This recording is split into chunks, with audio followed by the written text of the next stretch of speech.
Esti, yang mana pada kesempatan kali ini saya akan menjadi host yang memandu jalannya diskusi. Bersama saya telah hadir 3 narasumber dengan sudut pandang yang berbeda. Ada Alika yang akan membahas dari perspektif akademisi, ada Nala dari perspektif diplomat, dan juga ada Najwa dari perspektif pengamat hubungan internasional. Nah, pada episode kali ini kita akan membahas film Shake Hands with the Devil, yaitu sebuah film yang diangkat dari kisah nyata Letnan Jenderal Kanada Romeo Dallaire saat memimpin misi penjaga perdamaian PBB atau UNAMIR di Rwanda pada tahun 1994. Nah, bagi teman-teman yang belum sempat nonton filmnya, Shake Hands with the Devil ini tidak hanya menampilkan tragedi genosida Rwanda yang menewaskan sekitar 800.000 hingga lebih dari 1 juta orang dalam kurun waktu sekitar 100 hari, namun film ini juga memperlihatkan bagaimana Romeo Dallaire telah menerima berbagai peringatan mengenai rencana pembantaian massal, tetapi terhalang oleh mandat PBB yang terbatas, proses birokrasi melambat, serta minimnya dukungan politik dari komunitas internasional. Nah, melalui sudut pandang dari Dallaire ini kita diajak melihat bahwa di balik setiap konflik bersenjata terdapat dilema moral, keterbatasan diplomasi, dan juga keputusan-keputusan politik yang dapat menentukan hidup atau matinya ribuan orang. Oleh karena itu, di podcast kali ini kita tidak hanya membahas alur cerita filmnya, tapi juga mencoba menganalisis akar historis dari konflik Rwanda, mekanisme diplomasi, dan juga peacekeeping PBB, hingga berbagai pelajaran yang masih relevan bagi praktik diplomasi internasional saat ini. Baik, tanpa berlama-lama lagi, mari kita mulai ke pembahasan pertama. Nah, kalau kita nonton Shake Hands with the Devil, mungkin yang langsung terlihat adalah tragedi genosidanya. Padahal seperti yang kita tahu, konflik sebesar ini tentu tidak muncul secara tiba-tiba, tetapi ada proses sejarah yang panjang hingga akhirnya Rwanda mengalami kekerasan massal pada tahun 1994 itu. Nah, untuk memahami konteks tersebut, saya ingin bertanya langsung nih kepada Alika, yaitu sebagai akademisi. Nah, bagaimana kira-kira latar belakang historis dari konflik Hutu-Tutsi ini bisa terbentuk, dan apa peran kolonialisme Belgia di dalamnya? Oke, jadi kalau misalkan kita ingin memahami genosida Rwanda ini, kita harus melihat jauh ke belakang. Karena konflik antara Hutu dan Tutsi ini sebenarnya tidak muncul begitu saja pada tahun 1994. Nah, sebelum masa kolonial ini, hubungan Hutu dan Tutsi itu tidak sesederhana dua kelompok etnis yang saling bermusuhan.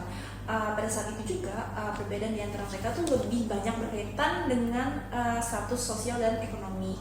Secara umum, Tutsi dikenal sebagai kelompok yang memiliki banyak ternak dan juga sering berada di posisi sosial yang lebih tinggi. Nah, sementara Hutu sendiri itu lebih banyak bekerja sebagai petani.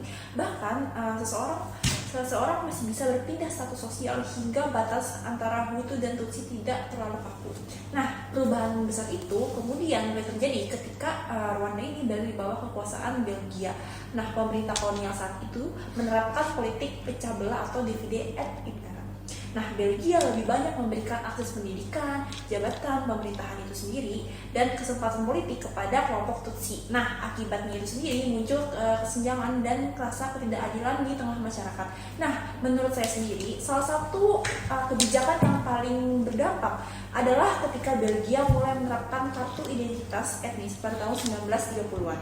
Nah, setiap orang secara resmi dicatat sebagai Hutu, Tutsi, dan Twa. Nah, sejak saat itu identitas yang sebelumnya cukup fleksibel nih berubah menjadi identitas yang tetap dan diwariskan dari generasi ke generasi selanjutnya. Nah, ketika Rwanda merdeka, warisan kolonial ini tidak hilang begitu saja. Justru ketegangan yang sudah terbentuk selama puluhan tahun terus terbawa dalam politik nasional.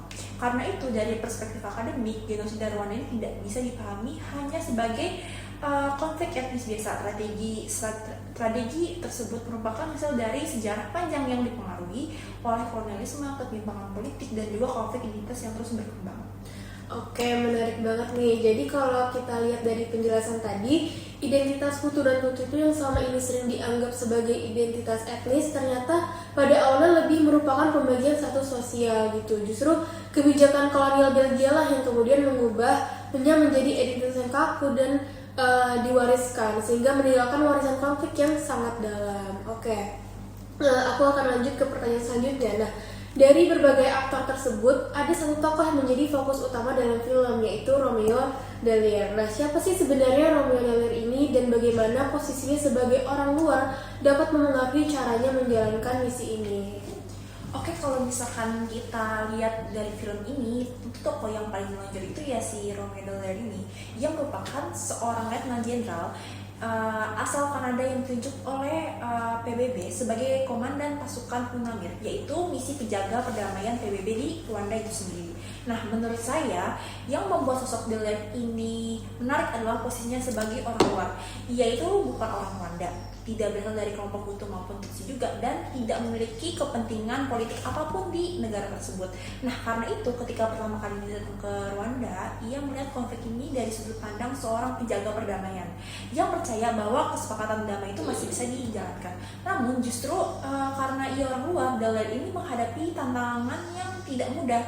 Ia harus memahami sejarah, politik, dan hubungan antara Hutu dan Tutsi yang sudah terbentuk selama puluhan tahun dan dalam waktu yang relatif singkat. Nah, sementara di saat yang sama ia juga harus menjalankan si mandat PBB itu sendiri dan berkontribusi dengan banyak pihak dan serta berkoordinasi yang pada banyak pihak juga yang memiliki kepentingan yang berbeda-beda. Yang menarik dalam film ini adalah ketika kita bisa melihat perubahan cara pandang Dallaire yang awalnya ia cukup optimis bahwa situasi masih bisa dikendalikan, tetapi semakin lama berada di lapangan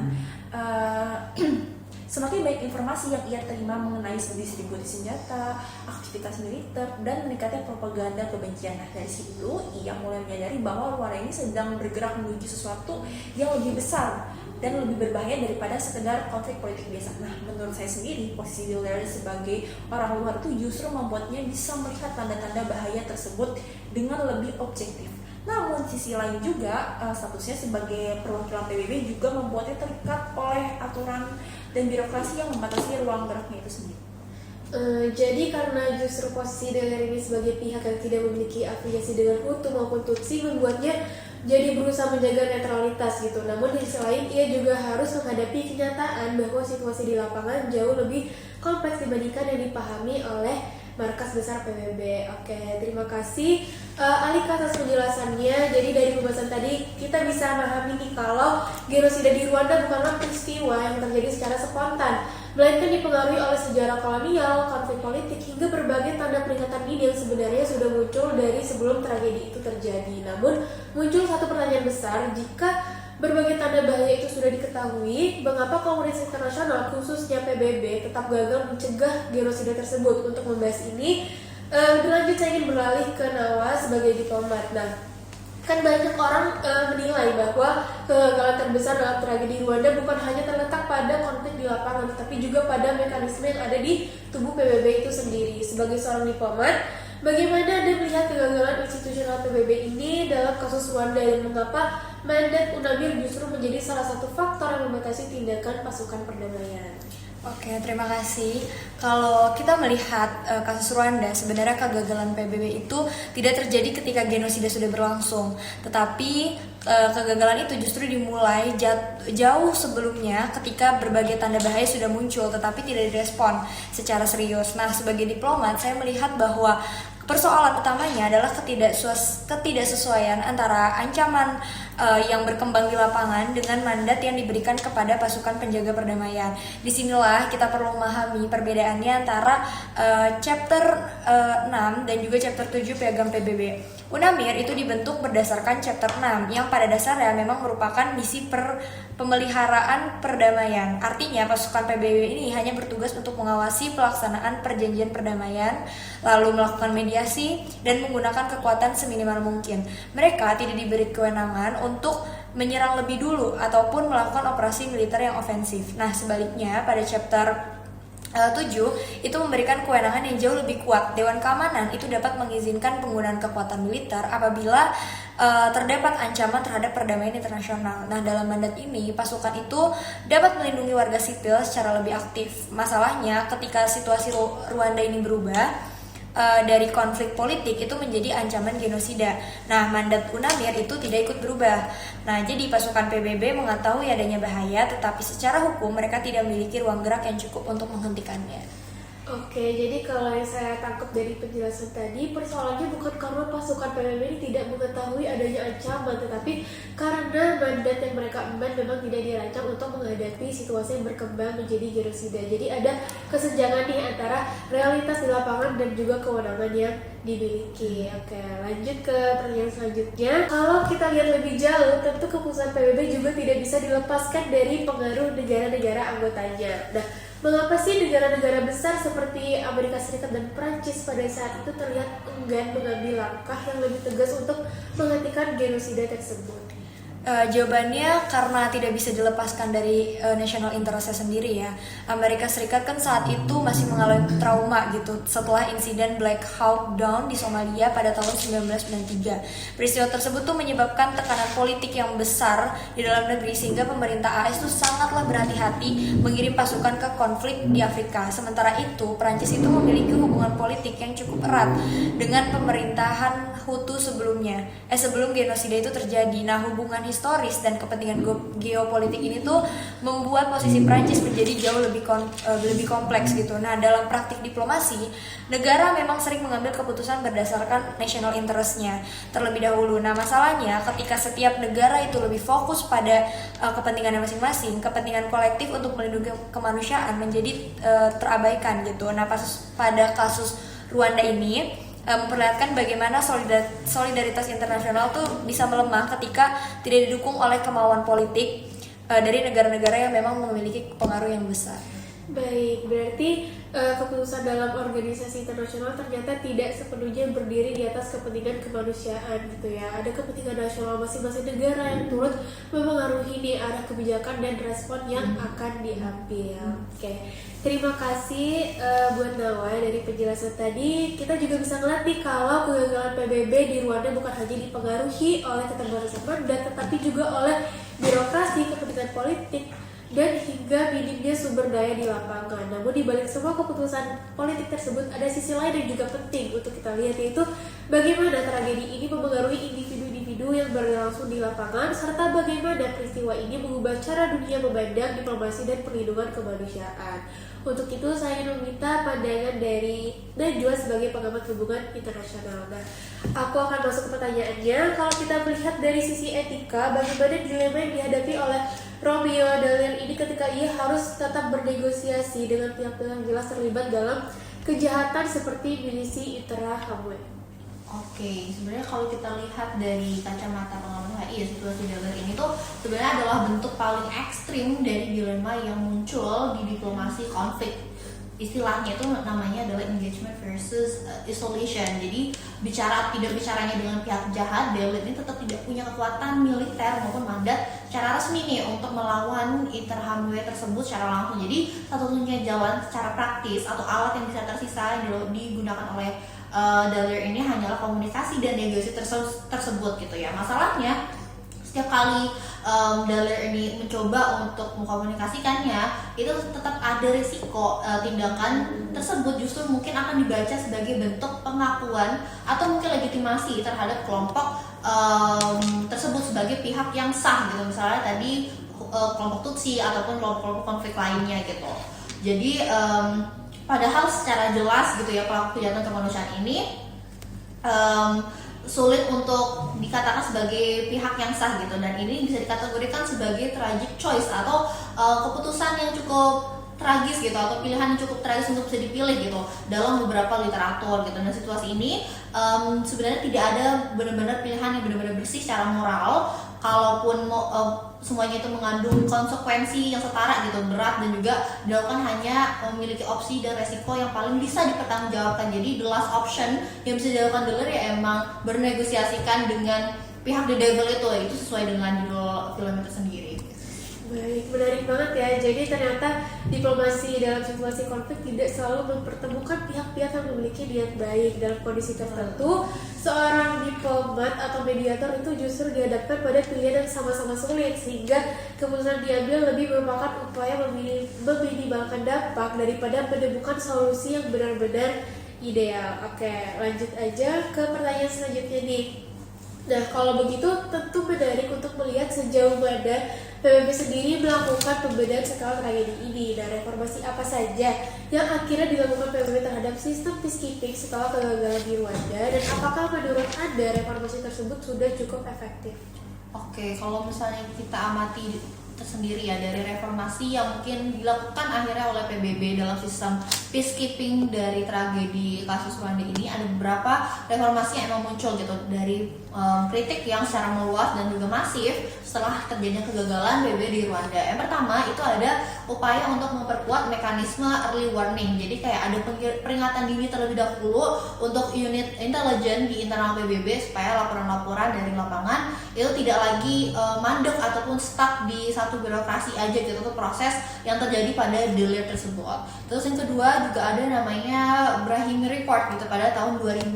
Jadi itu kayak semacam evaluasi menyeluruh terhadap doktrin peacekeeping PBB yang akhirnya mendorong mandat misi ke depan, yaitu dibuat lebih jelas ataupun realistis daripada yang kayak UNAMIR gitu yang agak ambigu, terus juga nggak fleksibel dan juga tidak secara realistis diterapkan. Terus yang ketiga juga ada kemampuan untuk menempatkan pasukannya secara tepat atau rapid deployment capacity. Nah itu tuh supaya ketika krisis akan terjadi atau mungkin bereskalasi atau mungkin membesar, itu penguatan pasukan bisa dilibatkan lebih cepat lagi gitu daripada menunggu terkait birokrasi atau proses-proses yang berbulan-bulan gitu. Dan yang paling besar itu adalah reformasi R2P gitu. Mungkin kita semua tahu ya, prinsip R2P itu adalah normatif yang lumayan baru muncul setelah kasusnya Rwanda gitu ya. Kalau saya jujur sebagai pengamat, reformasi ini tuh sebenarnya masih bersifat sangat parsial gitu, karena tidak menyentuh akar masalah yang struktural gitu, yaitu keberadaan yang kita tahu hak veto di PBB gitu ya, karena sangat vokal dan juga tidak bisa diganggu-gugat dan dominasi kepentingan politik negara-negara besar dalam menentukan kapan atau di mana dunia itu bisa bertindak gitu. Sampai sekarang kalau bisa dibilang belum ada benar-benar reformasi yang bisa menyentuh solusi dari konflik yang mungkin bisa terjadi lagi ke depannya. Baik, terima kasih atas jawaban yang sangat menarik nih. Jadi dari jawaban Najwa tadi dan topik yang udah kita bahas sama Najwa, kita lihat nih kalau tragedi Rwanda tidak hanya meninggalkan duka kemanusiaan, tapi juga menjadi momentum penting bagi lahirnya berbagai reformasi dalam sistem perdamaian internasional. Meskipun demikian, berbagai tantangan yang berkaitan dengan kepentingan politik, efektivitas mandat, hingga mekanisme pengambilan keputusan di PBB tampaknya masih menjadi pekerjaan rumah hingga saat ini. Nah, setelah tadi kita udah ngebahas film dari 3 perspektif yang berbeda, mulai dari latar belakang sejarah, mekanisme diplomasi PBB, hingga dampak kemanusiaan dan kewarisan kebijakannya, saya rasa ada banyak isu yang masih menyisakan ruang untuk kita perdebatkan. Karena itu, pada sesi berikutnya saya ingin mengajak seluruh narasumber untuk berdiskusi lebih argumentatif mengenai beberapa dilema yang muncul dalam film Shake Hands with the Devil, khususnya terkait mandat PBB, kepentingan negara, dan juga relevansinya bagi praktik diplomasi internasional saat ini. Oke, untuk memulai diskusi kita kali ini, saya ada pertanyaan pemantik, yaitu jika Anda adalah Romeo Dallaire, apakah Anda akan melanggar batas mandat chapter 4 dan menggunakannya kekuatan tanpa izin markas besar demi menyelamatkan nyawa warga sipil? Mungkin boleh kita dengar terlebih dahulu argumen dari Alika sebagai akademisi. Oke, kalau misalkan dari sudut pandang saya sendiri ya, ini sebenarnya kan salah satu dilema yang paling sulit ya dalam hubungan internasional. Karena di sini ada 2 hal yang sama-sama penting, dan salah satu yang alasannya kuat yaitu kepatuhan terhadap aturan, satu sisi juga, dan tanggung jawab kemanusiaan di sisi lainnya juga. Nah, kalau misalkan kita lihat dari posisi Dallaire saat ini, ia memimpin UNAMIR yang beroperasi di bawah mandat chapter 6 PBB. Nah, mandat ini pada dasarnya dibuat untuk menjaga dan mengawasi proses perdamaian yang sudah disepakati, bukan untuk melakukan operasi militer besar atau menggunakan kekuatan secara ofensif. Jadi secara hukum dan kelembagaan, ruang gerak Dallaire memang sangat terbatas. Nah, karena itu saya tuh bisa memahami mengapa kayak PBB ini sangat berhati-hati. Bayangkan kalau misalkan setiap komandan di lapangan bisa bertindak berdasarkan penilaiannya sendiri tanpa persetujuan markas besar dalam jangka panjang. Hal itu bisa menimbulkan masalah bagi kredibilitas si PBB itu sendiri. Nah, bisa muncul di situasi di mana mandat ditafsirkan berbeda-beda oleh setiap komandan, dan itu tentu berbahaya bagi legitimasi operasi perdamaian di masa depan itu sendiri. Tetapi masalahnya di sini, situasi yang dihadapi oleh Dallaire ini bukan situasi yang normal. Dari film maupun dari catatan sejarah, kita tahu bahwa ia sudah menerima berbagai peringatan sebelum genosida ini benar-benar terjadi. Ada informasi tentang distribusi senjata kepada milisi, pelatihan kelompok bersenjata, sampai daftar nama warga Tutsi yang dijadikan sebagai yang jadi target pembunuhan. Nah, artinya ancaman yang muncul bukan sekedar konflik politik biasa, tetapi mengarah pada pembantaian yang terorganisasi atau terorganisir.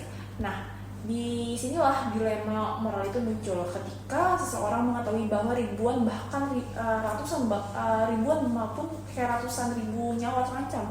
Apakah tetap berpegang pada prosedur yang merupakan pilihan yang paling benar, atau justru dalam situasi tertentu menyelamatkan manusia harus ditempatkan di atas kepatuhan terhadap aturan? Nah, menurut saya sendiri, Rwanda menunjukkan bahwa ada kalanya hukum dan moralitas itu tidak selalu berjalan beriringan. Sesuatu itu bisa saja sesuai aturan, tetapi belum tentu terasa benar secara kemanusiaan.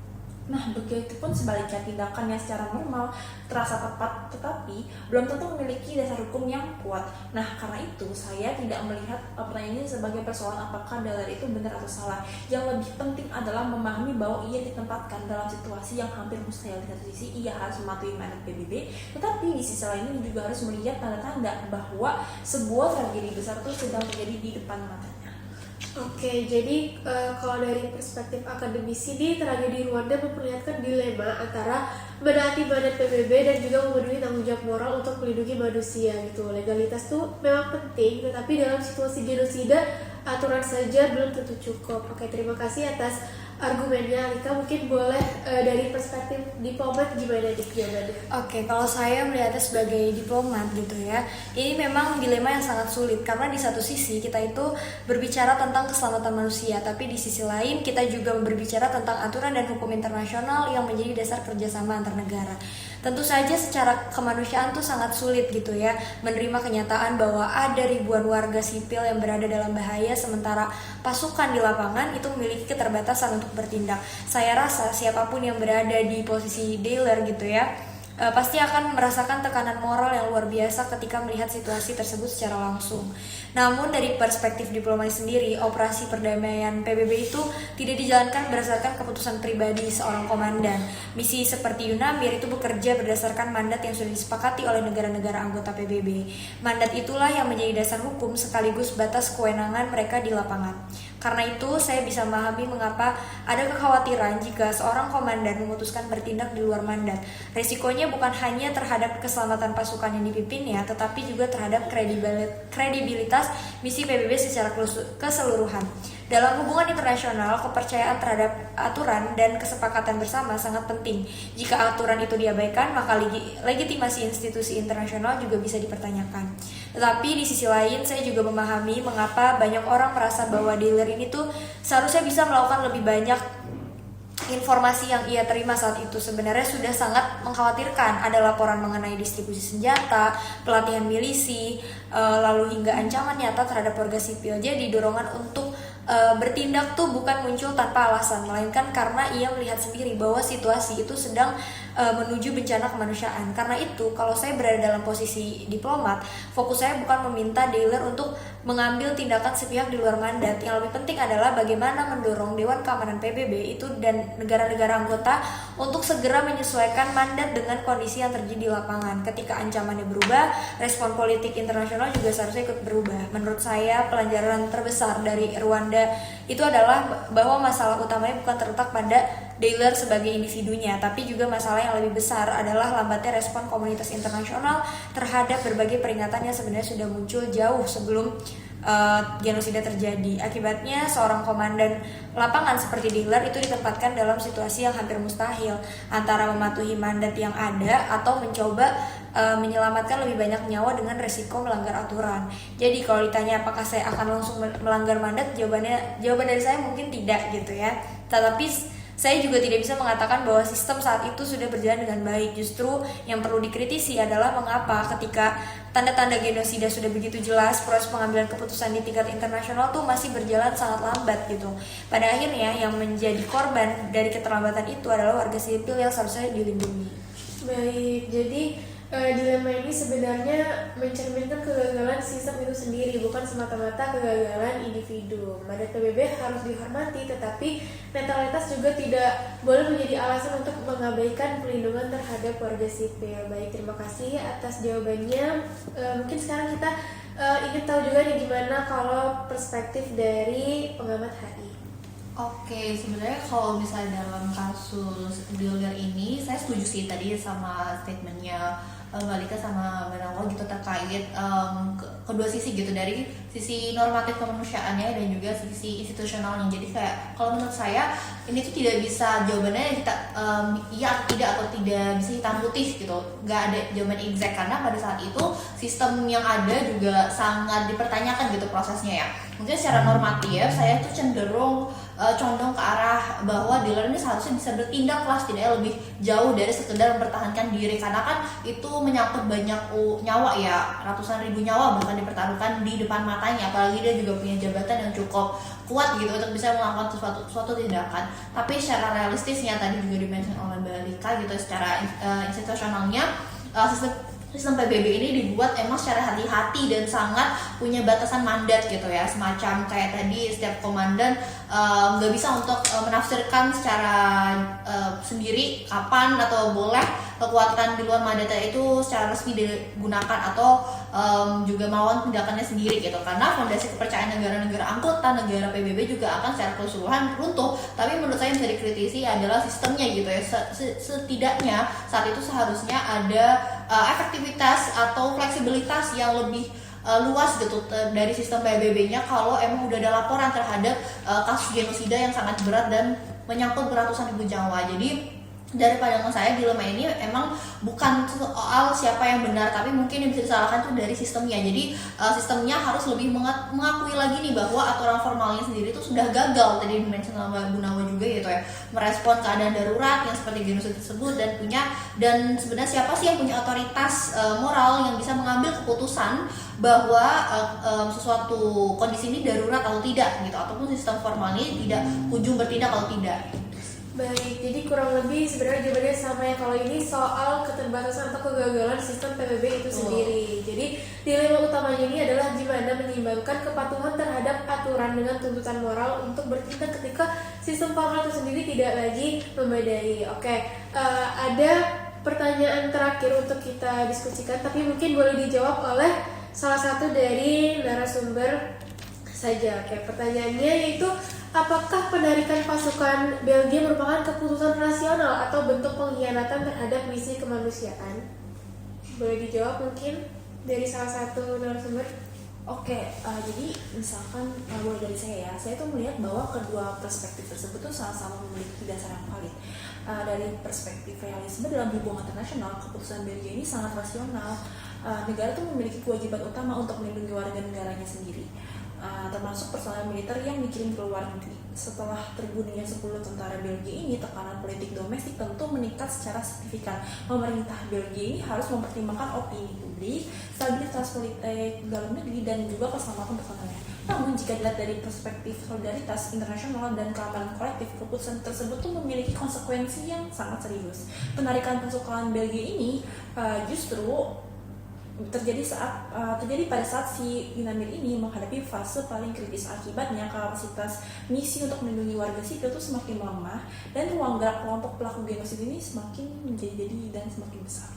Baik, terima kasih atas tanggapannya yang sangat menarik. Mungkin dari narasumber keduanya mau setuju dengan tadi? Setuju sih, karena emang cukup complicated banget ya untuk kasus ini.